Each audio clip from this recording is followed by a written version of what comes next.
علیہ وسلم۔ محترم بھائیوں، ہمارے آقا محمد علیہ مصطفیٰ صلی اللہ تعالیٰ علیہ وآلہ وسلم نے قیامت تک کے سارے حالات بیان کر دیے کہ صبح قیامت تک کیا کیا حالات ہوں گے، قیامت کے قریب کیا ہوگا اور کیسے مسلمانوں کے حالات ہوں گے۔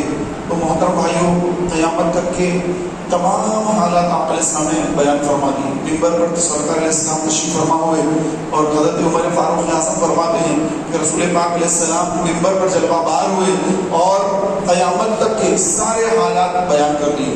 اب جس نے جتنا یاد رکھا اس نے اتنا یاد رکھا، اور جو جتنا بھول گیا وہ اتنا بھول گیا۔ قیامت تک کیا کیا ہونے والا ہے، آپ علیہ السلام نے ہر بات کی ہمیں خبر دے دی، قیامت کی ساری نشانیاں بیان کر دی، قیامت سے پہلے کیسے حالات ہوں گے۔ تو آج کئی نشانیاں قیامت کی پوری ہوتی نظر آ رہی ہیں کہ مسلمان نمازی تو کم ہیں لیکن مسجدیں بڑی خوبصورت ہیں۔ آج ہماری مسجدیں خوبصورت ہیں، نمازی کوئی نہیں، نماز پڑھنے والے بہت کم ہو گئے ہیں، اور مساجد بڑی خوبصورت ہیں، ایئر کنڈیشنر مساجد ہیں، اور بہت زیادہ مسجدوں کے اندر خوبصورتی لائی جا رہی ہے۔ اور یہ بھی آپ علیہ السلام نے فرمایا کہ عرب کے اندر اونچی اونچی عمارتیں بن جائیں گی۔ تو آپ دیکھیں کہ کیسی اونچی اونچی عمارتیں بن رہی ہیں اور کیسی وہاں پہ بارشیں ہو رہی ہیں، سبزہ زار ہو رہا ہے۔ آپ علیہ السلام نے فرمایا عرب کے ریگستان یہ بدل جائیں گے ہری بھری، یہاں ہریالیاں ہو جائیں گی۔ تو اس وقت تو بڑا لوگوں کو تعجب ہوا کہ 1500 سال پہلے آپ علیہ السلام فرما رہے ہیں کہ اتنی تپتی ریت میں کیسے بارش ہوگی، یہاں پر کیسے ہریالی آئے گی۔ تو اب آپ جب یہاں حج پہ جاتے ہیں یا عمرے پہ جاتے ہیں، جب آپ مکے سے مدینہ جا رہے ہیں تو راستے میں آپ دیکھیں گے کہ ہر طرف جو ہے یہ ریگستان تو ختم ہو رہا ہے، بس ہریالی ہو رہی ہے، جھاڑ ہریالی اور سبزیاں اور یہ سبزہ زار ہرا ہرا ہر طرف جو ہے ہریالی نظر آ رہی ہے، بارش ہو رہی ہے۔ تو یہ پیارے آپ علیہ السلام کی پیشین گوئیاں ہیں اور یہ ہو کے رہی ہیں۔ آپ علیہ السلام نے یہ بھی فرمایا قیامت سے پہلے مسلمانوں پر لوگ ٹوٹ پڑیں گے اور مسلمانوں کا قتل عام کریں گے۔ تو صحابہ نے پوچھا یا رسول اللہ کیا مسلمان تعداد میں کم ہوں گے؟ تو آپ علیہ السلام نے فرمایا مسلمان تعداد میں بہت زیادہ ہوں گے، لیکن مسلمانوں کے دلوں میں دنیا کی محبت ہوگی اور موت کا ڈر ہوگا، جس وجہ سے اللہ تبارک و تعالیٰ مسلمانوں کا رعب دبدبا کافروں کے دلوں سے نکال دے گا۔ اب مسلمان کا کوئی رعب اب دبدبا کسی کافر کے دل میں نہیں ہے، مسلمان کو کوئی خاطر میں نہیں لاتا، ارے ان کی کیا اوقات، ان کی کیا حیثیت ہے، ان کا کیا ہے، ایسا حال ہو گیا مسلمانوں کا۔ اور یہ آپ علیہ السلام نے پہلے خبر دی، اور یہ کیوں ہوگا؟ اور یہ اس لیے ہوگا، فرمایا کہ دنیا کی محبت دلوں میں آئے گی اور موت کا ڈر پیدا ہو جائے گا، یعنی مجھے مرنا نہیں، میں مروں گا نہیں، میں نے جینا ہے، جینے کے لیے کسی بھی غلامی کرنے کو میں تیار ہوں، چاہے اسرائیل کی غلامی ہو یا امریکہ کی غلامی ہو، تو یہ کسی کی بھی غلامی اختیار کرنے کو مسلمان تیار ہے، لیکن موت سے گھبراتا ہے، موت سے ڈرتا ہے اور دنیا کو بہت پسند کرتا ہے، دنیاوی عیش و آرام اور آرام دہ زندگی کو بہت پسند کرتا ہے، تکلیف اٹھانے کو تیار نہیں۔ آج اگر آپ دیکھ لیں فلسطین کے اور اسرائیل کے حالات اور عرب ممالک کی خاموشی اور عرب ممالک کی اسرائیل کو مدد، یہ تمام چیزیں وہی ہیں کہ جو آپ علیہ السلام نے فرمایا کہ یہ دلوں سے جو ہے محبت، دنیا کی محبت دلوں میں آئے گی، موت کا ڈر دل میں آئے گا۔ یہ وہی آج ہم کو نظر آ رہا ہے کہ مسلمانوں کے دلوں میں موت کا ڈر پیدا ہو گیا اور دنیا کی محبت پیدا ہو گئی۔ اسی وجہ سے اللہ تعالیٰ نے مسلمانوں کا رعب دبدبا، مسلمانوں کا خوف کافروں کے دلوں سے نکال دیا۔ اب کافر ڈرتے نہیں مسلمان سے۔ دور تھا 313 مسلمان 1000 کے کافروں کے لشکر پر میدان بدر میں بھاری پڑ گئے تھے، لیکن آج اربوں خربوں کی تعداد میں مسلمان ہیں، لیکن کوئی مسلمانوں کی تعداد سے مسلمانوں کو کوئی سیکیورٹی نہیں ہے، کوئی فائدہ نہیں ہے۔ تو یہ سب اسی لیے ہے کہ ہمارے دلوں میں دنیا کی محبت آ گئی، ہم دنیا دار بن گئے، ہم دیندار نہیں رہے، دنیا دار ہو گئے، موت کے نام سے گھبراتے ہیں، ڈرتے ہیں۔ یہ ہماری حالت آج ہو چکی ہے اور اسی وجہ سے آج ہم تکلیفوں کا سامنا کر رہے ہیں۔ محترم بھائیوں، ہمارے پاس مسلمانوں کے اندر اتنی بری حالت ہو گئی ہے کہ مسلمان راتوں میں جاگ کر صبح سو جا رہا ہے فجر کے وقت۔ آپ علیہ السلام نے فرمایا کہ میری امت کے اندر اللہ نے فجر کے وقت میں برکت رکھی ہے، صبح کے وقت میں اللہ نے برکت رکھی ہے۔ آج ہمارے مسلمان بھائی فجر کے وقت پر اور نعوذ باللہ سوتے نظر آتے ہیں اور نماز فجر کو ضائع کرتے نظر آتے ہیں، اور پھر نہ ظہر پڑھتے ہیں، نہ عصر، نہ مغرب، نہ عشاء۔ جمعے کی دن نماز پڑھتے ہیں تو پھر جمعے کو مسجد میں نظر آتے ہیں۔ یاد رکھیے، ایک دن کی بھی نماز، ایک وقت کی نماز اگر جان بوجھ کے کوئی بندہ چھوڑ دیتا ہے، بنا وجہ چھوڑ دیتا ہے، اللہ تبارک و تعالیٰ کو ناراض کرتا ہے، اور فرمایا 2,88,00,000 برس اس کو اللہ تبارک و تعالیٰ جہنم کے آگ میں جلائے گا، جو بلا وجہ کوئی نماز کو قضا کر دے گا۔ تو چاہیے کہ جتنی نمازیں قضا ہو گئی ہیں توبہ کرے اللہ کی بارگاہ میں۔ اللہ نے توبہ کا دروازہ بھی کھلا رکھا ہے، ایسا نہیں کہ اب گناہ ہو گیا اب توبہ نہیں ہو سکتی، ایسا نہیں ہے۔ اللہ نے ہماری زندگیاں باقی رکھی، موت نہیں آئی، اگر موت آ گئی توبہ کرے بغیر مر گئے، موت کی آغوش میں چلے گئے تو اب گناہ معاف نہیں ہوگا۔ معاف کب ہوگا؟ جب ہماری سانسیں چل رہی ہیں، توبہ کرتے ہیں، اللہ تعالیٰ توبہ کو قبول فرما لیتا ہے۔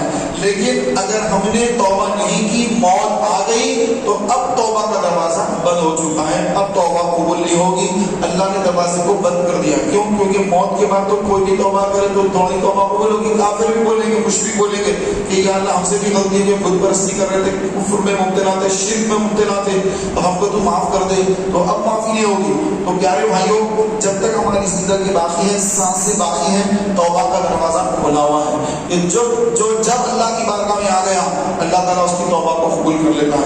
اللہ اس کے حضور سچے دل سے توبہ کر لے، پچھلے سارے گناہوں کو اللہ معاف فرما دیتا ہے۔ جتنی نمازیں قضا ہو گئی وہ سارے گناہوں کو معاف فرما دیتا ہے، بشرطے کہ اس کو قضا ادا کر لے۔ پھر ایسا نہیں کہ نمازیں چھوڑ دیا اب توبہ کرنے سے وہ معاف ہو جائیں گی، معاف نہیں ہوگی، بلکہ جو تاخیر ہو گئی، وقت پہ نماز پڑھنا تھا وقت پہ نہیں پڑھے، وہ گناہ معاف ہوگا، لیکن پڑھنا ضروری ہے۔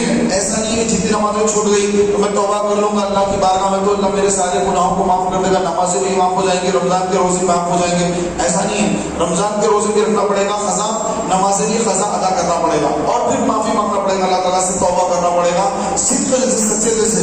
تو پھر اللہ تبارک و تعالیٰ کی رحمت بہت وسیع ہے، اور فرمایا گیا الندم توبۃ، ندامت یہ توبہ ہے۔ آدمی نادم ہو جائے، شرمندہ ہو جائے کہ مجھ سے گناہ سرزد ہو گیا، اللہ سے شرمندہ ہو جائے، توبہ کرے دل میں، اور ندامت ہو کہ افسوس کہ میں نے نہیں کرنا چاہیے تھا، یہ کام مجھ سے ہو گیا، یہ نماز قضا نہیں ہونا چاہیے تھا، قضا ہو گئی نماز، اے اللہ تو مجھے معاف کر دے۔ پھر کچھ اللہ کی راہ میں صدقہ خیرات بھی کر دے، کہ حدیث پاک میں ہے کہ اللہ کی راہ میں صدقہ دینا اللہ کے غضب کو ٹھنڈا کر دیتا ہے۔ اللہ کا جو غضب ہے، اللہ کا جلال ہے، وہ جلال کو اگر ٹھنڈا کرنا چاہتے ہیں تو پھر اللہ کے راہ میں غریبوں کی مدد کر دیں، ایسی مدد کرے کہ یہ ہاتھ سے دی تو اس ہاتھ کو خبر نہ چلے۔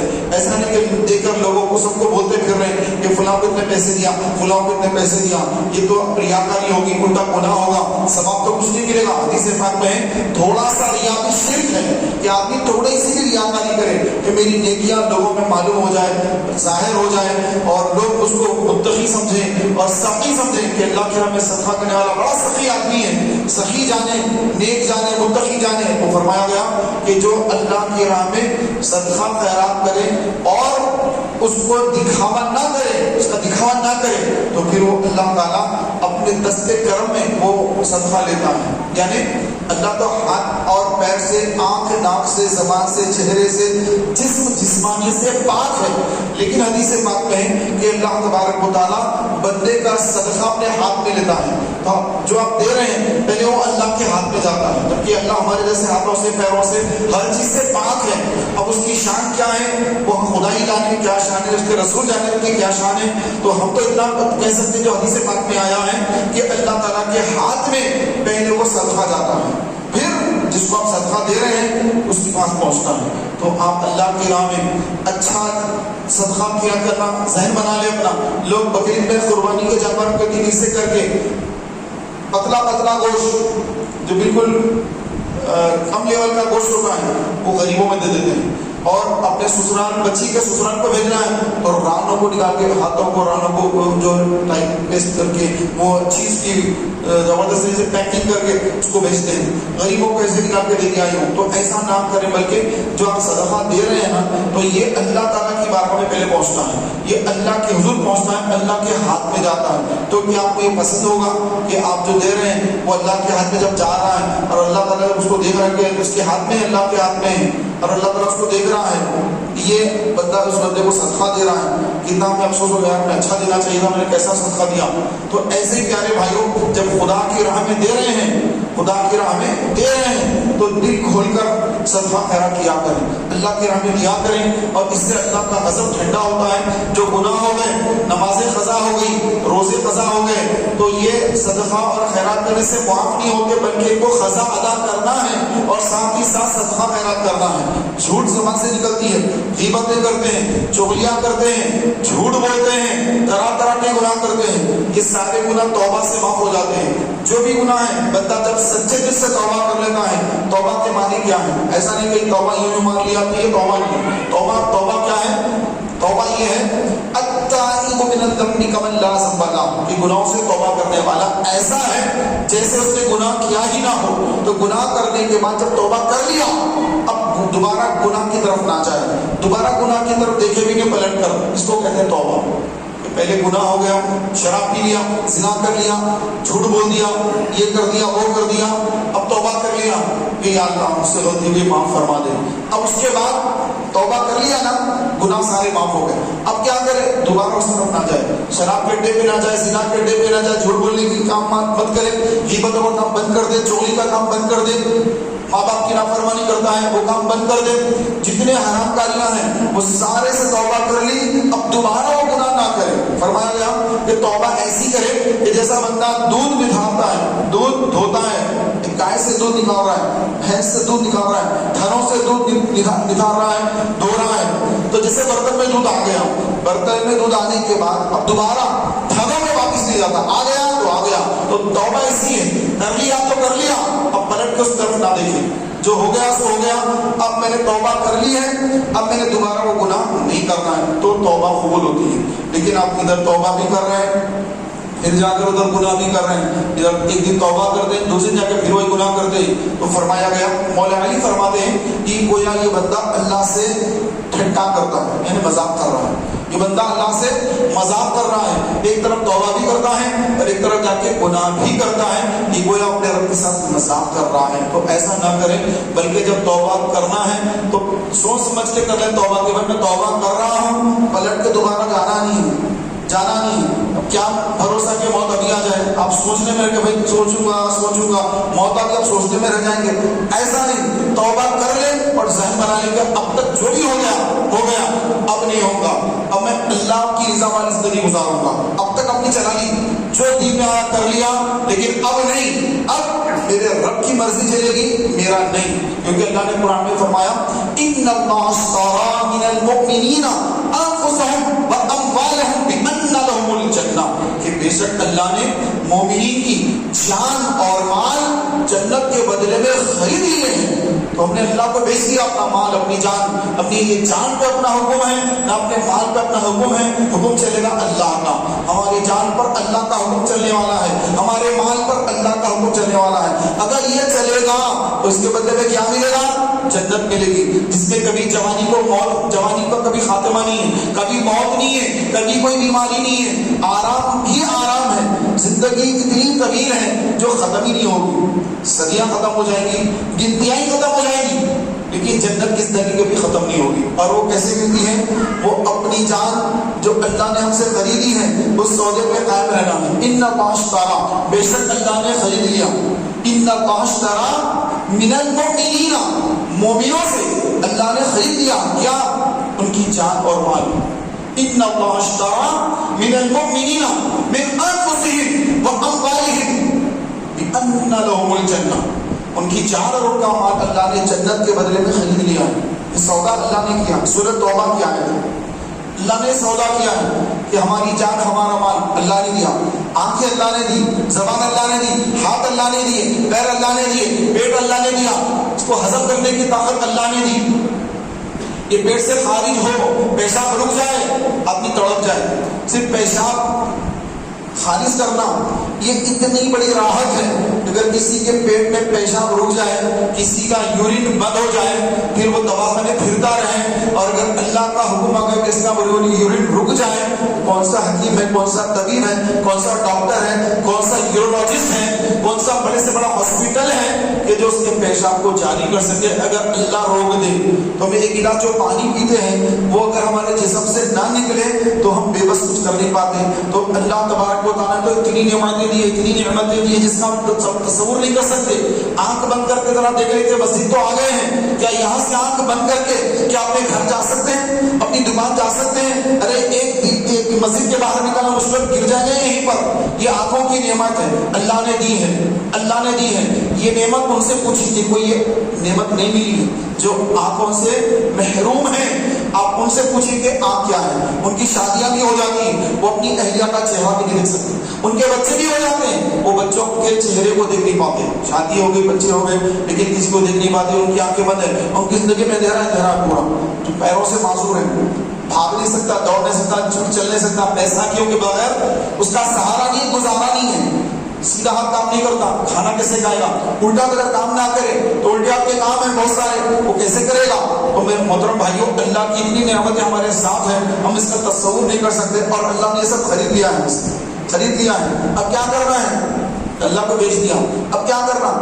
اس کے حبیب کے طریقے پہ چلنا, اس کے حبیب کا فرمان, اس پر عمل کرنا. کھانا کون سے ہاتھ سے کھانا ہے؟ سیدھے ہاتھ سے. الٹے ہاتھ سے پانی نہیں پینا ہے, الٹے ہاتھ کے کام دوسرے ہیں. ہر نیک اور جائز کام سیدھے ہاتھ سے کرنا. یہ آقا علیہ السلام کی سنت, شریعت. آقا علیہ السلام کی شریعت پر عمل پیرا ہو کہ ہاتھ سے, انگلیوں سے کوئی گناہ سرزد نہ ہو. یہ ہاتھ کسی پر نہ اٹھے کہ ہماری زبان اور ہمارے ہاتھ سے دوسرا مسلمان محفوظ رہے.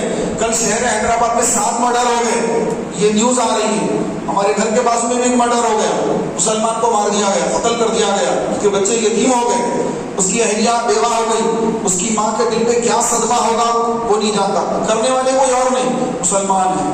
ہمارے مسلمان بھائی کلمہ پڑھتے ہیں, مسلمان ہیں, جمعے کو آتے ہیں, عید میں آتے ہیں, گلے ملتے ہیں, یہ مسلمان ہیں. ارے مسلمان کو قتل کرتے ہیں, پھر ان کا ان کو قتل کرتا ہے, ان کا ان کو قتل کرتا, یہ چل رہا ہے. اور ان کو یہ پتا نہیں کہ جو قتل کرے گا قیامت کے دن اللہ تعالیٰ کے حضور جب حاضری ہوگی تو جتنے یہ قاتلین ہیں جو آج قتل کر رہے مسلمان کا, کل قیامت کے روز جب اللہ کی حضور پیشی ہوگی تو فرمایا گیا کہ ایک مسلمان کے ناحق قتل میں اگر پوری دنیا والے اور آسمان والے اگر شامل ہو جائیں تو اللہ تعالیٰ سب کو اوندھے منہ کر کے داخل جہنم کر دے گا. اور مدت جہنم میں رہنا ہوگا, اس کی کوئی مدت نہیں ہے کہ اتنے دن کے بعد نکال لیا جائے گا, 100 سال کے بعد, 200 سال کے بعد, 1000 سال کے بعد نکال لیا جائے گا. ایسا نہیں ہے. فرمائے گا مدت اور جہنم میں اس کو چلنا پڑے گا. خدا جانے کتنی مدت. آج تو کسی کو مرڈر کرتے ہیں, 3 مہینے میں واپس آ جاؤں گا اس کا مرڈر کر کے, 6 مہینے میں واپس آ جاؤں گا, بیل لے لوں گا. اب آپ کے جو بھی روڈی بن کر اب یہ اور اپنے آپ کو فیمس سمجھ رہے ہیں, تو یہ کوئی فیمس نہیں ہو رہے ہیں آپ, اور کوئی بڑا کام نہیں کیا آپ نے, اور آپ انتہائی غلط انسان ہیں. اور قیامت کے روز آپ بہت برا پھنسیں گے, اور قیامت کے دن آپ کے لیے تباہی اور بربادی ہے. قیامت تو بہت بات کی بات ہے, جب آپ مریں گے تو جب قبر میں پہنچیں گے, قبر میں جانے کے بعد ہی آپ کا معاملہ تمام ہو جائے گا. اور جب عذاب قبر شروع ہوگا تو اس وقت آپ کو سمجھ آ جائے گی کہ میں نے کیسے غلط کام کیے تھے. اس کی سزا یہیں پر قبر میں ملنا شروع ہو گئی, کیونکہ کسی کی قبر جنت کا باغ ہے تو کسی کی قبر جہنم کے گڑھوں میں سے گڑھا ہے. تو ایسے ظالمین کی قبر جہنم کا گڑھا بن جاتی ہے, جہنم کی کھڑکی ان کی قبر میں کھل جاتی ہے. سانپ اور بچھو ان پر حملہ ور ہوتے ہیں, آگ میں یہ جھلس میں ہوتے ہیں, اور خبر ان کو دبا رہی ہوتی ہے. ان کو کوئی وہاں عزت کی روزی نہیں ملے گی. ان کے لیے دردناک عذاب ہے.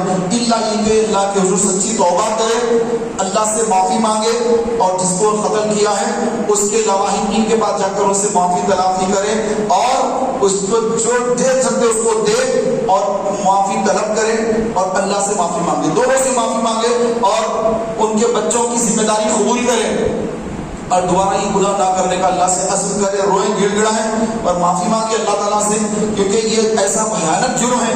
قیامت کے دن حقوق العباد میں سب سے پہلا سوال ناحق قتل کے بارے میں پوچھا جائے گا. حقوق اللہ میں سب سے پہلا سوال نماز کے بارے میں ہوگا. اللہ تعالیٰ کی بارگاہ میں دعا ہے کہ مولا تبارک و تعالیٰ ہمیں 5 وقت نماز کا پابند بنائے, اور شریعت کا پابند بنائے, سنتوں کا پابند بنائے, اور ہمارے دلوں میں مسلمانوں کی محبت اللہ پیدا فرمائے. آمین یا رب العالمین بجاہ النبی الامین صلی اللہ علیہ وسلم. اگلی صفحہ